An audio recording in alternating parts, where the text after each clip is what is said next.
We're just opening windows for people. We're opening a window into a world that might have been smaller, but we're opening up a little bit.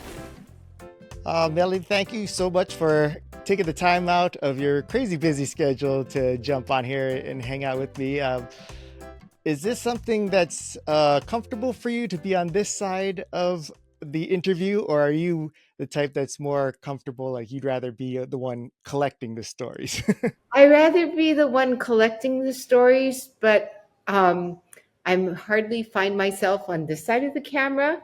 But Yeah, when I do, I think it's a good thing because it always reminds me that when I'm doing the interviews that I can, be in someone's shoes and know how it feels. right. Well, I was curious. I wanted to ask you because you've committed your career to capturing stories and sharing these stories. Where did this desire to want to help share all of these stories come from?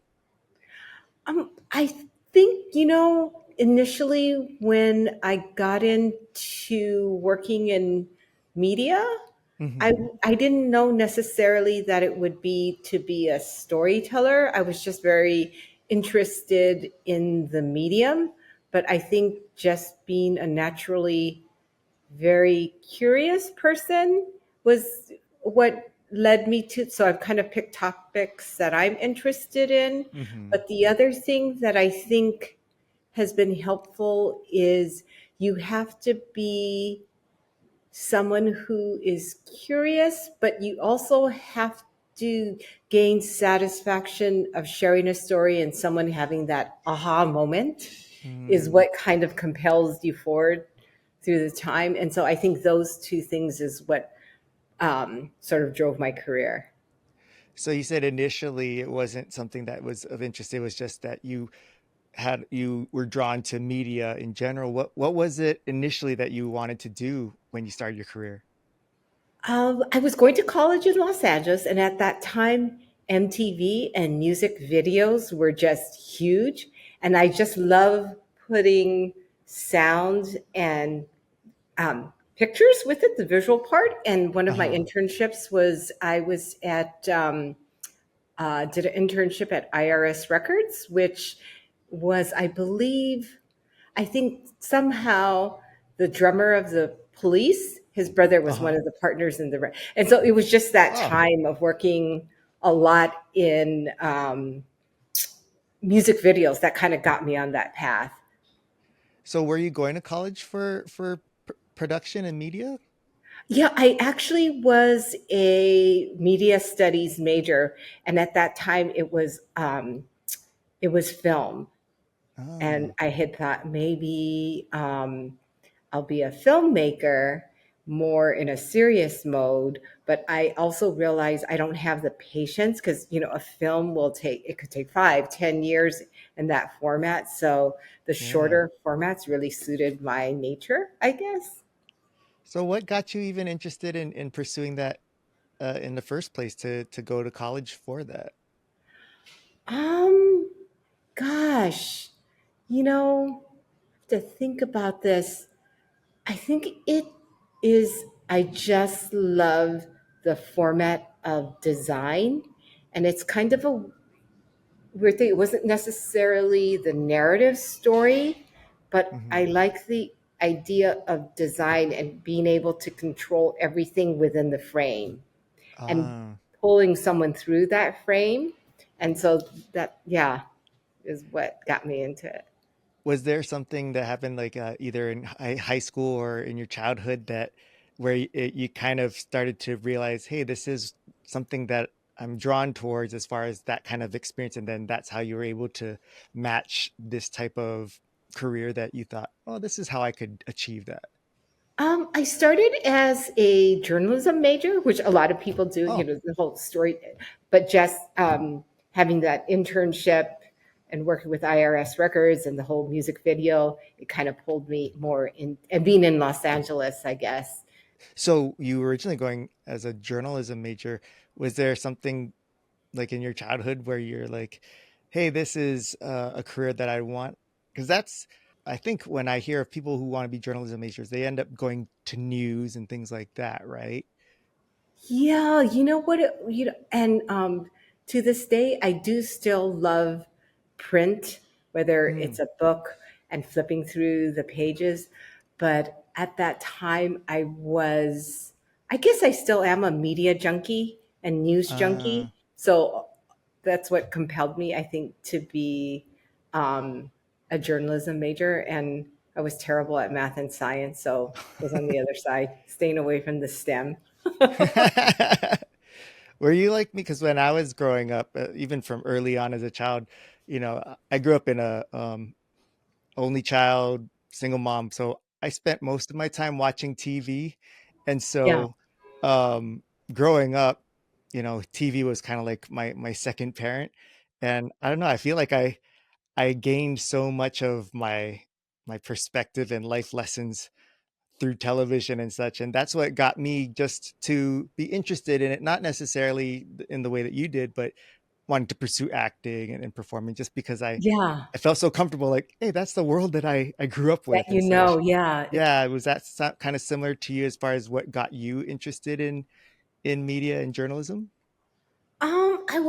Always was an avid reader. I was always interested in magazines and newspapers and a media junkie, um, and just would devour books, avid reader. So I think it was a natural um, for me to be attracted to that type of career. I don't think Yeah. myself I could write a fiction book. I was always Hmm. more interested in nonfiction.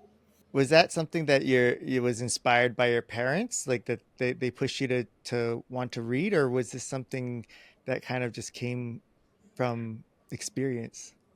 I think it just came from my own because my dad was actually a very um, he was a math major in college. He was a Really? mathematician. Oh, So, and he oh, would always go, "How come you can't get that? It's so yeah. easy." He must have been so disappointed that you didn't Yeah, like math. yeah. Both my brother and I know math in our family. And what did your mom do? My mom was a teacher, and then for the most part, a stay-at-home mom. Yeah. Wow, so you came from a educational background with both of your parents in education then. Right. So I think now that you mention it, one of the things that I think part of being in media and storytelling is to this day, and I can't cancel the subscription. It's we always had Time magazine.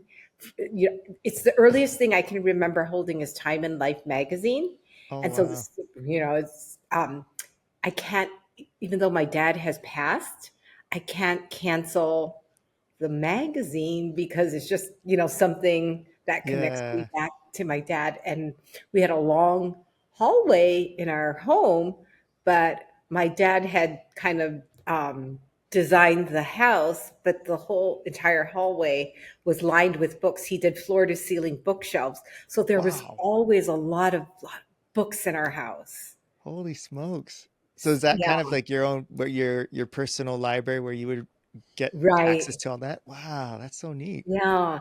So I think that's part of what, when I think about it now, just when you're asking Yeah. the question, that attracted to me to that kind of career. Yeah. And you said you grew up in, was it Lahaina Luna or Lahaina? Where did No, you I say you grew grew up? up in IL. Oh, okay. Yeah, I don't know I why I heard that.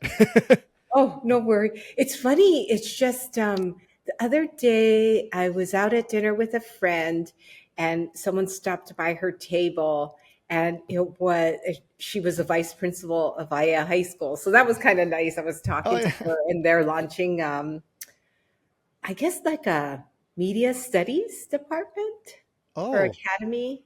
Yeah. So that was kind of cool. yeah, it's really neat. It seems like I think especially because of the success of what we saw with Sea Rider Productions, Right. that And a like lot of these schools are starting to see the benefits of having a media, Mhm. department in the schools because I think one, it provides real life experiences and stuff, but I think there's a lot of students that just they're finally seeing something that really relates to them as far as what they want to do, and there's a creative aspect to it, and it's fun and exciting. So it's really neat seeing these start to pop up. When I was going to high school, we didn't we had, I think, maybe video class or something, but Right. it looks like a lot of hard work of cutting tapes and splicing them together. Like, I don't Wait, want you to were do too it. young for that. I thought it would have been all No, digital. no. We Ah, that my the first video I ever edited myself at home uh-huh. was, I just like learned how that if I cut the actual tape and taped it together with actual masking tape or whatever, that it, would actually still keep playing. So then I just started, doing hard edits with Oh, videotape.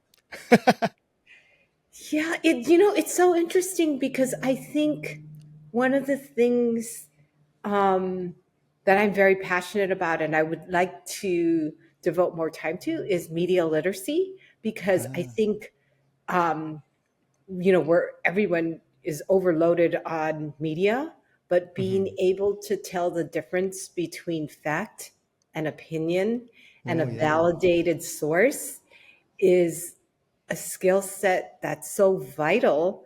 But maybe it's because media is all around, I guess because it's all around, it's Mhm. not. You would think that people would have that skill, but it's not discerning anymore. And so Mhm.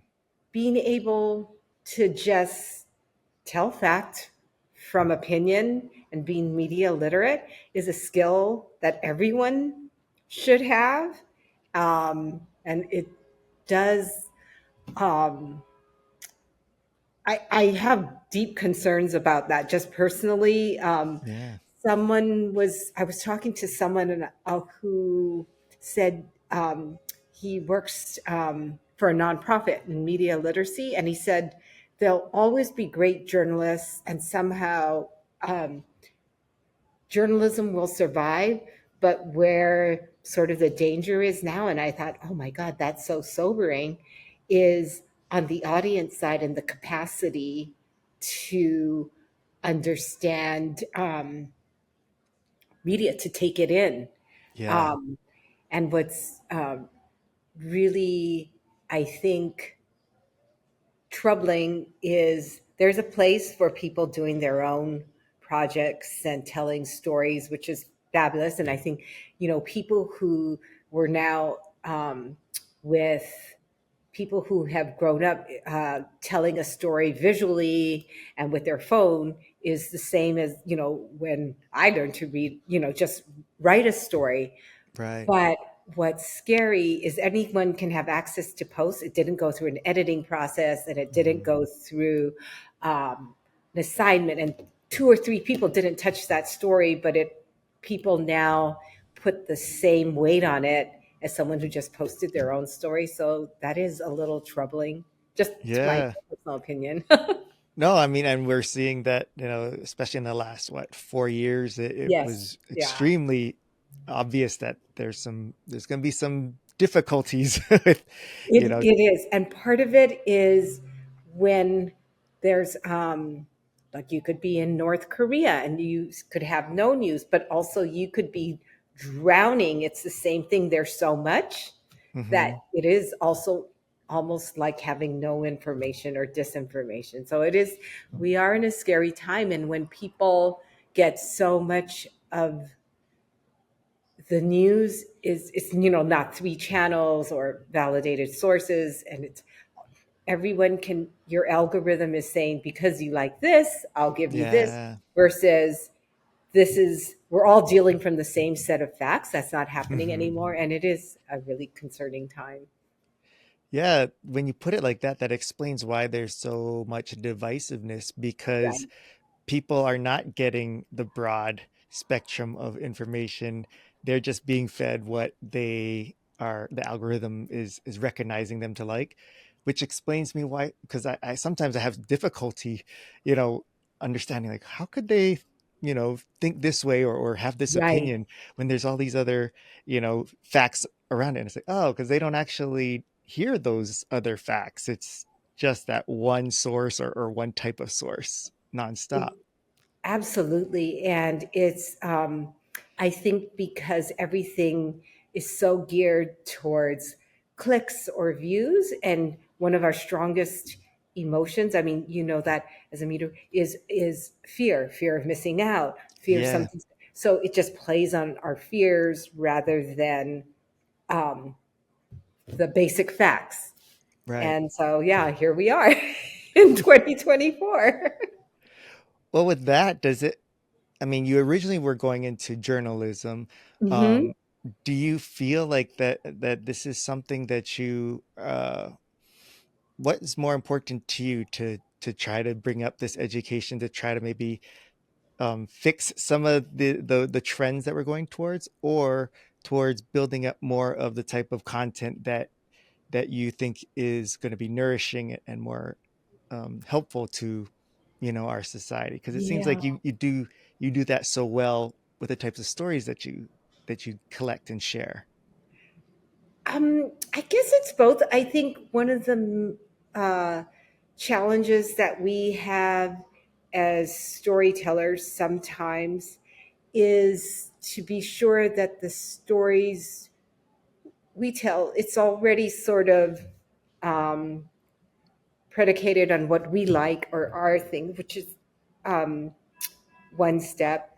But to be truthful in the stories that we tell in the best way we can. Um, Hopefully, there will be more media literacy and classes that I really think it has to start um, in kindergarten and Oh wow, understanding yeah. what ha- and so hopefully on the consumer side we'll level up and raise the expectation. But Yeah. also, I think on the side of being a media creator, we have to do the best we can to tell stories worth watching or reading. Hmm. So knowing that you came from parents who were educators, your dad would have loved if you could do math. What did they originally think when you said, I'm going to go into journalism and eventually into media? Was that something that was so far off from their understanding Yeah. that they just were like, whatever? Or were they, disappointed or supportive? What was their Yeah. reaction? I think it was out of their conscious, it wasn't something that they could wrap their heads around. Right. You know, just like a very typical Asian family, the highest level of what you could do with your life is to be a doctor, right? Yes. Because it's a good paying job and you're helping people. That's like The the Mount status. Everest. Yeah. Yeah, that's the highest level, be a doctor and you're helping people. Yeah. Yeah. So So, like they're like, media, what is that? yeah.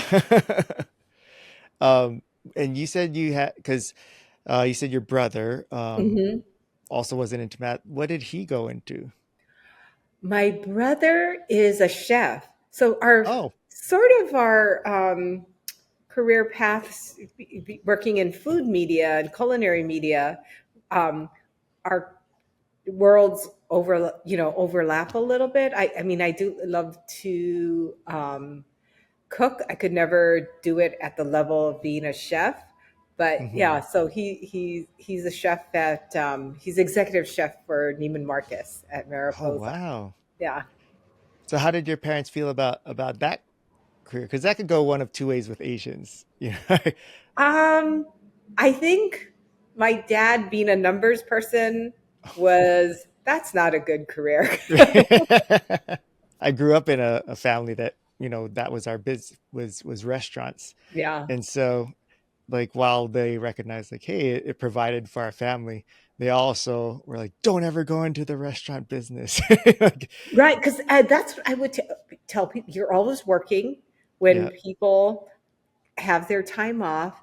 And it was interesting. Was it last week? Grace Young, who is a very acclaimed cookbook author, she wrote Breath of a Walk, which is sort of like the book on wok cooking, and it tells the Mm. history of a cuisine. she's based in New York City, and during COVID, when there was a lot of issues in Chinatown in New York and a lot of discrimination, she became, they call her the accidental activist, because Oh, she really was out there on the front lines trying to get people to support restaurants. So she came and did a talk last week about her activism in Chinatown in New York City. Hawaii has different issues, but someone um, asked her, one of her things was that all these small mom and pop places are closing. And yeah. so when someone in the audience said, we have the same issue in Hawaii, but it's all of these people who come and they work 7 days a week, 12 hours a day. They don't want that life for their kids. And the reason that they work so hard Mm, is so that, you know, their kids can do something else. So yeah. what is the answer to that if you don't want, and yeah, it was a very provoking discussion. No one had the answer to that, Oh, I was gonna you say, what was know? the answer? Like, yeah, I think it's, yeah, it's a tough situation. Yeah. Well, I gotta imagine that maybe it's evolving, like the way we define food service and how it's done. Maybe Hmm. that has to change and evolve with this desire to have a different type of work lifestyle, so that it no longer is, well, if you're going into restaurant and food, like you're gonna work 7 days a week Right. and live this hard lifestyle. Maybe there's a different way to approach it so that people can continue to keep that going, because that's what I think makes when we talk about like leaving Hawaii for any period of time, the first thing we talk about when we come back home is not, oh, who are we going to visit and stuff, it's where are we going to go eat, right? So it's like, Right. Yeah. yeah, these restaurants are part of our identity. Yeah. Yeah. One of the things they talked about was Char Hung Sut closed, Hmm. in Chinatown.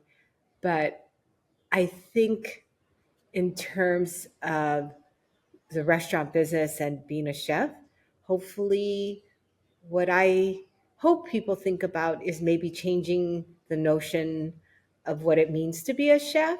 And it's Yeah. not just hardcore, um, all out every day, that Hmm. maybe chefs can be educators or part of the community in different ways to keep Yeah. traditions going. Maybe there's some type of um, opportunity to hold on to traditions and things that does give a little more work life balance. Hmm.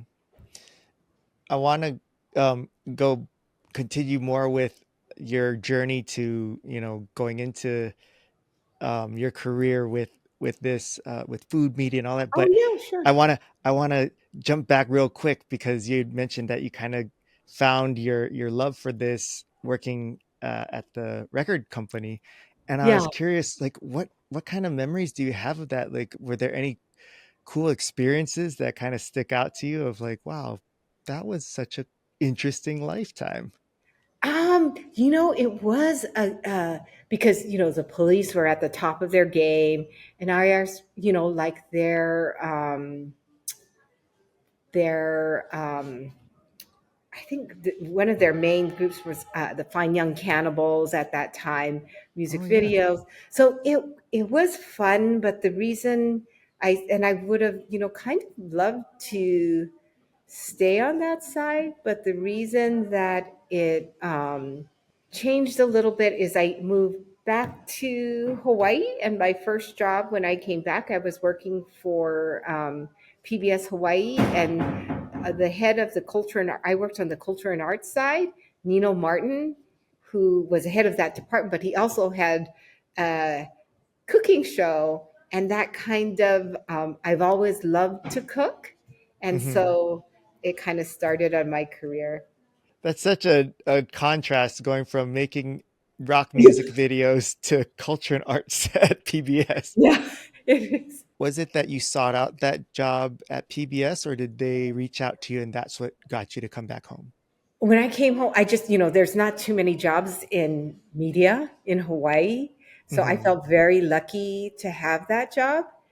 And, when I look back, I think about how I've been very lucky because that job today, it would be hard to find that you would get that opportunity when you were. I started as a production coordinator, Hmm. but because it was a PBS station, I got to produce, write, and direct. Oh And wow. so it really was a good training ground. Hmm. And I think now the way things are, it's just you wouldn't have that type of um, those type of opportunities are harder. Um, and I always tell people starting out that until you've had to edit and sit through something you directed, Yeah. um, you have to do that to be able to go out and tell a story, because I think it's through those painful experiences, Right. that, yeah. Yeah, that's what I mean. That's what Jamie had has a similar kind of background where having to wear all the different hats, and I think Yeah. she credits that same thing to how she's able to really understand capturing a story, but also properly telling it in the edit. So I, I I I think that is something that I don't think a lot of people get that kind of training specifically, I guess. And I wonder why that, more institutions that are, putting out future directors and filmmakers and stuff kind of don't put emphasis on that type of experience to kind of give them that well-rounded training, I guess. Yeah, I wonder, and I'm editing, I think, is second nature to a lot of people. You're just doing it on your phone so Mm. quickly. Um, but back in the day, which my daughter reminds me, that's so long ago, um, is what you shot was, it wasn't as easy as just so quickly being, so you really had to Yeah. be economical and think about it. And it was so great when I was at PBS Hawaii. One of the cameramen, Paul Shimabukuro, who was just an amazing, I learned so much from him, but he came up through film and lighting.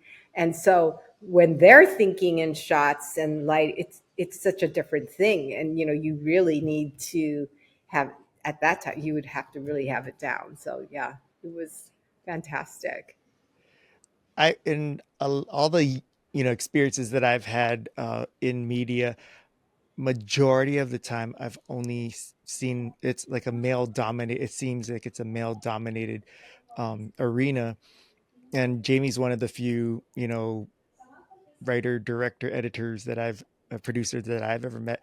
Was that kind of the case for you when you started off? Was it were you kind of the one of the few females in the industry?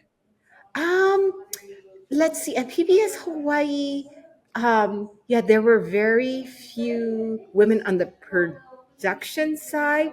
Yeah. um Maybe a little more students, but it was hard to come in young and having just been Hmm. away and coming back.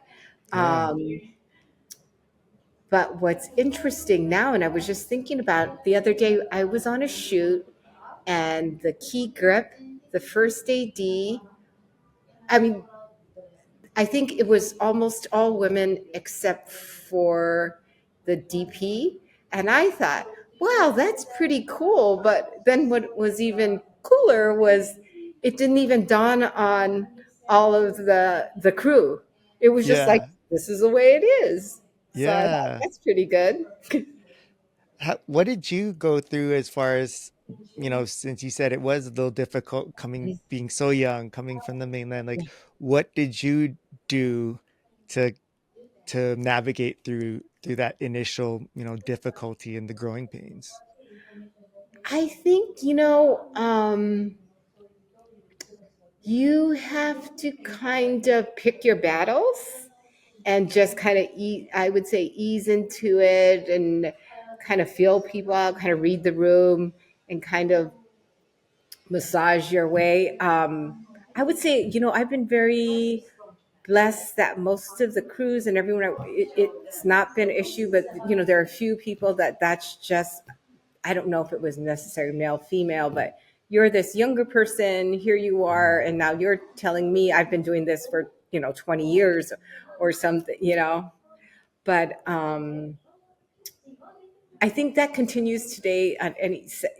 What's really I love about production, and I realized, during COVID, we were doing less group productions, is it's something you do as a group, and at the end of the shoot, every you're just like, when it's the right crew and the right, it's just Yeah. like nothing better, I think. What is it that that keeps you doing this? Because you've been doing this for how long now? Oh, It's 30 years plus yeah. now. And with so many things changing, like we talked about, like the way people Technology, yeah, ingest tech consume. and the technology. Yeah. What keeps you so still fired up to continue to do this and move along with the changes um, throughout, like going through decades of that? Because for some, I would imagine that's kind of exhausting. It's like, all right, I'm done with this.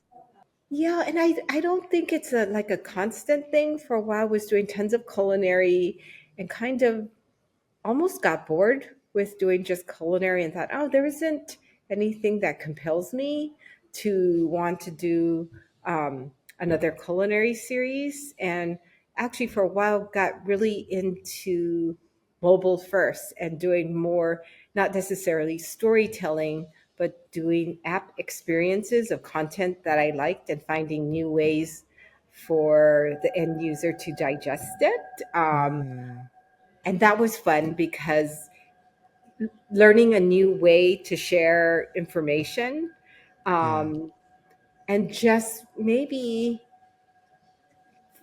during COVID, just had some ideas of stories I wanted to tell and new things to do. So that compelled me to really want to do more storytelling lately. But yeah, I think you yourself have to be so excited about the story is the first thing, and then finding a way to make it interesting for other people. Yeah, so it comes and goes. Is it something that just kind of it helps feed this desire to be creative for you, or is there something more on the I guess the receiving end of knowing that by doing this it's something for a greater cause, of whether it's to because this story deserves to be told, or for the receivers of this, like they need to have this type of, I guess, food to, for their appetite for knowledge and experiences. I it A lot of it is because I think what we do in the nonfiction side Mm-hmm. is you want to be able to be the dot connector for the audience and Mm, connect different ideas or different people. So if say you're doing a story on a farmer, which in and of itself might not be relevant to someone watching it, but the challenge and what makes it so gratifying is to be able to tell that story in a way that the person goes, ah, I get it, and I see, and I think that's a lot of what drives me. Is I always think like, oh, what we really do is we're just opening windows for people. We're opening a window into a world that might have been smaller, but we're opening up a little bit. wow, I love the way you put that. That's beautiful. Aw. But yeah, I So mean, I that's our job is to be a window opener. Yeah. But very good at opening those windows. Especially those hard to open ones. Yeah. Um, well, I know I told you I'd let you get going by a certain time, so I want to honor that. But I appreciate you opening the window to your story for us here today. What are some things that that you would want to share that others should know about, that you got either coming up or that you're working on, or that you just want people to help follow what you're working on? Let's see. So, one of the things that I'm working on that started during the pandemic with a few fellow storytellers and people in media and colleagues, it was small batch. And what Mm. it is to share the stories through sort of a food lens, through people, place, and plate on different small businesses and who they are and what they do. So, yeah, that's one thing I Oh, hope people, um, we hope to have more stories and to share more stories. and that's on the website. It is smbatch.co. Awesome. Okay, we'll put the link to that in the description of the show too. But Melanie, thank you so much for taking this time out. I was really glad that you were willing to jump on and share this. I thought that you have such great perspective and a whole lifetime of experiences to share with us. And so I'm really grateful that you did so today and really appreciate it. Oh, thank you, Nolan. It's been fun.